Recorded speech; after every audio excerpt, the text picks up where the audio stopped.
Kwa majina yangu naitwa Neema Dominic Chabai. Mimi ni mzaliwa wa hapa kijiji cha Sindeni. Basi tunashukuru mradi wa bomba la mafuta kutufikia hapa kijijini. Kwa kweli tunashukuru kwa wastani, kwa sababu mimi naushukuru kwa sababu ya familia yangu. Nilikuwa nasomesha mtoto wangu wa mwisho alikuwa chuo mwaka wa pili, na mimi ndipo mradi uliponifikia. Kwa kweli namshukuru Mungu kwa sababu mwaka mzima wote huo nikamlipia, 2024 yote nikamlipia. Lakini pamoja na hao kumlipia, kuna mambo mengi ambayo pia hata nyumba yangu niliishia kwenye renta, lakini pia namshukuru Mungu nimeifunika. Nasema asante kwa ajili ya huu mradi.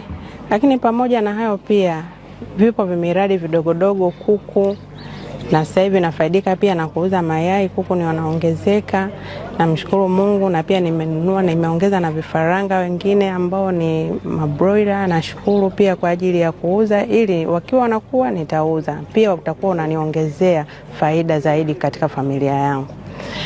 Basi sina budi kushukuru au kumshukuru Mheshimiwa Rais kwa ajili ya mradi huu kutufikia sisi. Naamini kwamba wako wengi walikuwa wanatamani labda bomba hili la mafuta lipite kwao, lakini halikuweza kupita. Kwa sisi tunashukuru kwa ajili ya haya. Nashukuru sana.